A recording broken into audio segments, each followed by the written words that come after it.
So আমরা এতক্ষণে জেনে গিয়েছি যে ইলাস্ট্রেটর কোথায় কি আছে।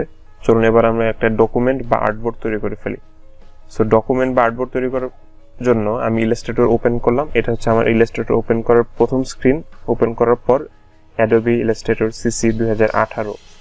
সো আমি দুইভাবে ইলাস্ট্রেটরের জন্য ডকুমেন্ট ওপেন করতে পারি। একটা হচ্ছে ফাইল মেনুতে গিয়ে নিউতে ক্লিক করতে পারি, অথবা কন্ট্রোল নিউ চাপতে পারি, কন্ট্রোল এন, অথবা আমি হচ্ছে ক্রিয়েট নিউয়ে ক্লিক করতে পারি এখানে। সো ক্রিয়েট নিউয়ে ক্লিক করলে আমার একটা ডায়লগ বক্স ওপেন হবে এবং এই ডায়লগ বক্সের দুইটা অপশন আছে, দুইটা সেগমেন্ট আছে। একটা হচ্ছে বাম পাশের সেগমেন্ট এবং আরেকটা হচ্ছে ডান পাশের এই সেগমেন্টটা। সো বাম পাশের সেগমেন্টের উপরের দিকে দেখুন রিসেন্ট আমি যে ধরনের ডকুমেন্টগুলো ইউজ করেছি বা সেভড, আমার যদি নিজের পছন্দের সেটিংস অনুযায়ী কোনো ডকুমেন্ট যদি আগে সেভ করে থাকতাম সেখানে থাকতো এটা। এবং তার ডান পাশে mobile, web, print, film and video, art and illustration এই নামে 5টা প্রোফাইল আছে। এই প্রোফাইলগুলোর কাজ হচ্ছে, আমি যদি মোবাইল প্রোফাইলে ক্লিক করি তাহলে মোবাইলের জন্য আমার যে ধরনের ডকুমেন্ট বা আর্টবোর্ড তার কিছু টেমপ্লেট এখানে দেওয়া আছে। আমি যদি ওয়েবে ক্লিক করি তাহলে ওয়েবের জন্য দেখুন ওয়েব লার্জ, ম্যাকবুক, তারপর হচ্ছে ম্যাকবুক প্রো। তো এই ধরনের কিছু আমার ডকুমেন্টের সাইজের জন্য প্রিমেড টেমপ্লেট দেওয়া আছে। আমি যদি প্রিন্টে ক্লিক করি তাহলে প্রিন্টের জন্য আমার যে ডকুমেন্ট সাইজগুলো দরকার, যেমন A4, letter size, A3, legal, tabloid, এ ধরনের কিছু অপশন আছে। আমি যদি ফিল্ম অ্যান্ড ভিডিওর জন্য যাই বা আর্ট অ্যান্ড ইলাস্ট্রেটরের জন্য যাই তাহলেও ওই প্রোফাইলের জন্য বেশ কিছু আমার আগে থেকে বানানো সেটিংস অনুযায়ী আমার সাইজের আর্টবোর্ডের অপশন আছে। ধরুন আমি প্রিন্টের জন্য A4 পেপারের একটি হচ্ছে ডিজাইন করতে চাই, A4 এ প্রিন্ট করার জন্য একটা ডিজাইন করব। সো আমি প্রিন্ট প্রোফাইলে ক্লিক করে A4 এ ক্লিক করলাম। খেয়াল করুন, এবার আমি যদি ডান পাশে তাকাই, আমি হচ্ছে উপরের দিকে আমার প্রিসেটের যে ডকুমেন্টের যে নাম, সেটা আমি নামটা দিচ্ছি A4 ফার্স্ট ডেমো। আমি নামটা এখন না দিলেও সমস্যা ছিল না, আমি যখন পরে ডকুমেন্টে সেভ করতাম তখন নাম দিয়ে সেভ করলেও হতো।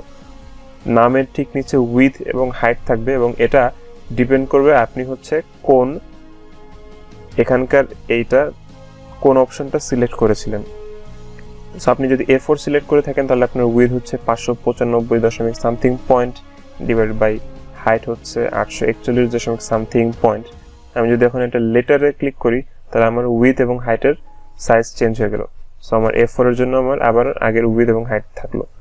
এবার আমি যদি এখান থেকে দেখি যে আমার এটা হচ্ছে আমার আর্টবোর্ডের যে সাইজ, সেই সাইজের ইউনিট। সো আমার ইউনিটটা পয়েন্টে দেওয়া আছে, এছাড়া অন্যান্য ইউনিট আছে যেমন picas, inches, millimetre, centimetre, pixel.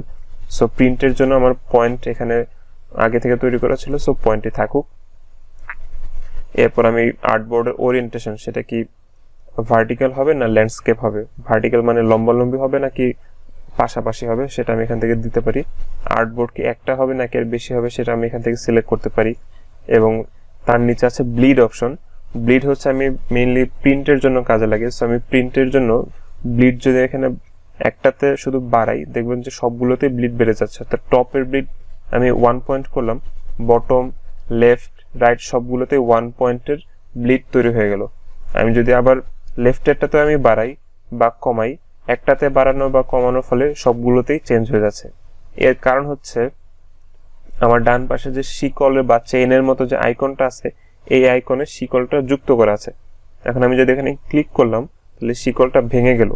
এখন যদি আমি বটম এবং টপে চাই যে হচ্ছে 2 পয়েন্ট করে থাকবে আর নিচে 1 পয়েন্ট করে থাকবে, সো আমি বটমে যদি এখন আমি বাড়াই, শুধু বটমে 2 পয়েন্ট তৈরি হয়ে গেল, বাকিগুলোতে 1 পয়েন্টই আছে। আমি যদি টপে বাড়াই তাহলে হচ্ছে এখানেও 2 পয়েন্ট থাকলো, এখানেও 2 পয়েন্ট, বাকি নিচের দুইটাতে 1 পয়েন্ট করে আছে। সো এই শিকলটা যদি আমি আবার যুক্ত করে দিই তাহলে সবগুলোতে আবার একই পয়েন্ট চলে আসলো। সো আমি শিকল ভেঙে নিয়ে আমি আমার ইচ্ছা মতো যে কোনো আলাদা আলাদাভাবে আলাদা ডিজাইন করতে পারি। সো আমি আপাতত সব 0-তে রাখছি। আর তার নিচে অ্যাডভান্সড অপশনে যদি আমি ক্লিক করি তাহলে এখানে আরো 3টি অপশন পাবো। একটা হচ্ছে কালার মোড। কালার মোডের জন্য 2টা সেটিং, একটা হচ্ছে RGB কালার এবং আরেকটা হচ্ছে CMYK কালার। সবসময় খেয়াল রাখবেন আপনার ডিজাইনটা যদি কখনো প্রিন্ট করা হয় সেই ক্ষেত্রে আপনি কালার মোড সিলেক্ট করবেন হচ্ছে CMYK। আর যদি আপনার ডিজাইনটা ওয়েবসাইট বা অনলাইন বা ডিভাইসের জন্য বানানো হয় সেই ক্ষেত্রে আপনি RGB কালার মোড ইউজ করবেন। কালার মোডের নিচে আছে রেস্টার ইফেক্ট।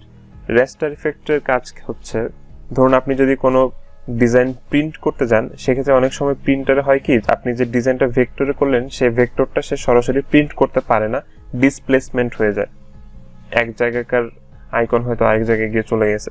সো এর জন্য করতে হয় হচ্ছে আমার রেস্টারাইজ করতে হয় পুরো ভেক্টরটাকে, অর্থাৎ ভেক্টর আইটেম থেকে আমি সেটাকে রেস্টার গ্রাফিক্সে কনভার্ট করলাম। এতে আমার হচ্ছে প্রিন্টটা এলোমেলো হয়ে যাবে না এবং ওটা রেজলিউশন ডিপেন্ডেন্ট হয়ে যাবে।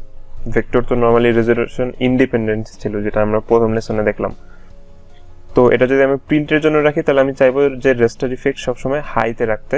আর যদি আমি ডিভাইসের জন্য বা রাখি বা হচ্ছে ওয়েবের জন্য রাখি, সেক্ষেত্রে রেস্টার ইফেক্ট এটা কোনো ম্যাটার করে না। সো আমি সেটা 72 ppi-তে রাখলেও কোনো সমস্যা হবে না। প্রিভিউ মোড আমি সবসময় ডিফল্টে রাখলাম আপাতত, এবং আমি এখন ক্রিয়েটে ক্লিক করলে আমার ডকুমেন্ট বা আর্টবোর্ডটা তৈরি হয়ে গেল। এবার আমি যদি প্রিন্টের জন্য একটা ডকুমেন্ট তৈরি করেছি, এবার আমি যদি ওয়েবের জন্য একটা ডকুমেন্ট তৈরি করতে যাই, আমি আবার ফাইল মেনু থেকে নিউতে ক্লিক করলাম, আমি ওয়েব বা মোবাইল এই ধরনের প্রোফাইলে আসলাম। ধরুন আমি ওয়েবের জন্য একটু তৈরি করতে চাচ্ছি, আচ্ছা মোবাইলের জন্য একটু তৈরি করতে চাচ্ছি। এখন আমি ধরুন অ্যান্ড্রয়েডের একটা অ্যাপের ডিজাইন করতে চাই। সো আমি অ্যান্ড্রয়েড 180p সিলেক্ট করলাম এবং আমি এটার নাম দিলাম অ্যান্ড্রয়েড অ্যাপ ডিজাইন। সো আমার উইথ অ্যান্ড্রয়েড অ্যাপ সিলেক্ট করার সাথে সাথে 180 পিক্সেল ডিভাইড বাই 1920 পিক্সেলের যে ডিফল্ট সেটা আছে, আমি এখান থেকে হরিজন্টালে রাখলাম, ভার্টিক্যাল রাখলাম ওরিয়েন্টেশন। এবং আমার দেখুন এবার ডাইমেনশনের যে ইউনিট সেটা পিক্সেলে দেওয়া আছে।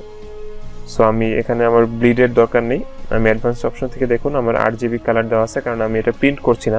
প্রিন্টের জন্য CMYK আর ওয়েব বা ডিভাইসের জন্য আমার RGB।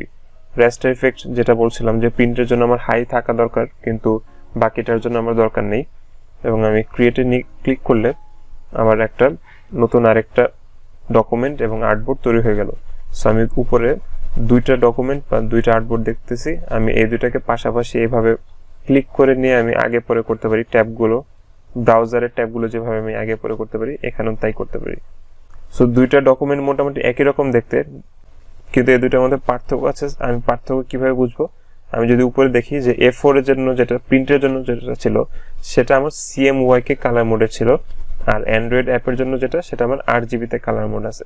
এবার আমি যদি হচ্ছে এখানে রুলারটা শো করি, রুলার শো করার জন্য ভিউতে ক্লিক করে রুলারসে ক্লিক করে শো রুলারসে ক্লিক করতে হবে। এবং আমি যদি উপরের যে রুলারের যে মেজারমেন্টটা দেখছেন, এখানে যদি আমি রাইট ক্লিক করি, দেখতে পাচ্ছি আমার পিক্সেলে ইউনিটটা দেওয়া আছে অ্যান্ড্রয়েড অ্যাপের জন্য।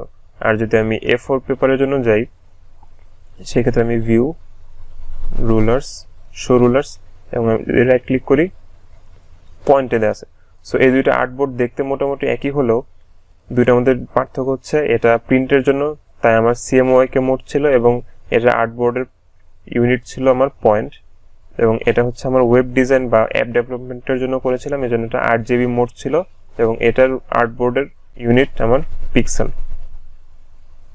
আমি ডকুমেন্ট বা আর্টবোর্ড তৈরি করে ফেলার পরে আমি চাইলে এটা ইচ্ছা মতো চেঞ্জ করতে পারি। এটার জন্য করতে হবে আমার উপরের ডকুমেন্ট সেটআপে ক্লিক করতে হবে, তাহলে আমার একটা ডায়লগ বক্স আসলো এবং এই ডায়লগ বক্স থেকে আমি যেমন পিক্সেলের ইউনিট, ব্লিড, তারপরে হচ্ছে আমার যেমন গ্রিডের সাইজ, কালার, এই ধরনের কিছু অপশন আমি চেঞ্জ করতে পারি। সো আমার কোনো কিছু চেঞ্জ লাগলে, যেমন ধরুন আমি হচ্ছে প্রিন্টের জন্য যেটা ছিল সেটাতে আমি ডকুমেন্ট সেটআপে ক্লিক করে আমি একটু ব্লিড ইনক্রিজ করলাম, 4 পিক্সেল রাখলাম এবং আমি এটা ওকেতে ক্লিক করলাম। সো আমার ব্লিড তৈরি হয়ে গেল। দেখুন প্রতিটা পাশ থেকে আমার লাল আইকন থেকে একটু গ্যাপ দেখা যাচ্ছে, এটা হচ্ছে আমার ব্লিড। সো আমরা এখন ইলাস্ট্রেটরের ডকুমেন্ট ওপেন করতে পারলাম। সো এখন আমরা ডিজাইন করা হয়ে গেছে। ধরুন ডিজাইন করার পর একটা চেঞ্জ দরকার এবং এই চেঞ্জটা করার পর আমি আবার সেটা সেভ করে কিভাবে রাখবো সেটা এখন আমি দেখাচ্ছি। সো আমি একটু জুম করে নিই, আমি এক্সো কমিউনিটি এটা সিলেক্ট করলাম এবং আমি ডিলিট প্রেস করে এটা ডিলিট করে দিলাম। সো দেখুন ডিলিট করার সাথে সাথে আমার এখানে একটা নামের পাশে একটা স্টার চিহ্ন চলে আসছে। এই স্টার চিহ্নের মানে হচ্ছে আমি এমন একটা কিছু চেঞ্জ করেছি ডকুমেন্টে যে চেঞ্জটা আনসেভড রয়ে গেছে, অর্থাৎ এখনো সেভ করা হয়নি। সো আমি এটা সেভ করার জন্য কি করতে চাই, সরাসরি Ctrl+S চাপলেও এটা সেভ হয়ে যাবে। যদি আমি সরাসরি Ctrl+S করে সেভ করি, তাহলে সেটা আগের যে ভার্সন ছিল সেই ভার্সনটাকে ওভাররাইট করবে, অর্থাৎ আগে যে লোগোটা ছিল সেই লোগোটা চলে যাবে। সো আমি করতে চাচ্ছি কি, লোগো ছাড়া একটা নতুন ভার্সন তৈরি করতে যাচ্ছি এবং লোগোটাও রাখতে চাচ্ছি। সো আমি আলাদা একটা ফাইল হিসেবে এই জিনিসটা সেভ করতে চাই। সো সেটা করার জন্য আমি করব কি, ফাইল মেনুতে ক্লিক করব এবং সেভ এস এ ক্লিক করব।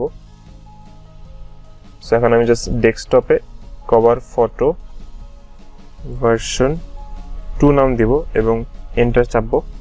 সো সেভে ক্লিক করলে এখন আমার একটা নতুন ডায়লগ বক্স আসবে এবং এই ডায়লগ বক্সে আমি কিছু জিনিস চেঞ্জ করতে পারি, যেমন হচ্ছে পিডিএফ কম্প্যাটিবল ফাইল তৈরি হবে কিনা, আইসিসি প্রোফাইল এমবেড করতে পারবো কিনা, বা ভার্সন আমি যদি চাই কোনো আগের ভার্সন অনুযায়ী সেভ করে রাখবো ইলাস্ট্রেটর, তাহলে সেটাও করতে পারি। সো আমার মোটামুটি বেশিরভাগ সময় এই সব কিছু নাড়াচাড়া করার দরকার হয় না, আমি সরাসরি ওকেতে ক্লিক করব এবং এটা আমার নতুন নামে কভার ফটো ভার্সন 2 নামে সেভ হয়ে যাবে। এখন আমি যদি ফাইলে ক্লিক করি, ওপেন রিসেন্ট ফাইলে যাই এবং কভার ফটোতে ক্লিক করি, তাহলে আমার আগের ফাইলটা চলে আসছে। সো আমার কভার ফটো এবং কভার ফটো ভার্সন 2 নামের দুইটা আলাদা ফাইল আমার সেভ হয়ে গিয়েছে। সো আশা করি আপনি এখন থেকে সেভ করতে পারবেন এবং কোনো চেঞ্জ লাগলে সে মডিফিকেশন করার পর নতুন করে সেটা নতুন ফাইল হিসেবে আপনি আলাদা একটা ভার্সন হিসেবে সেভ করে রাখতে পারবেন।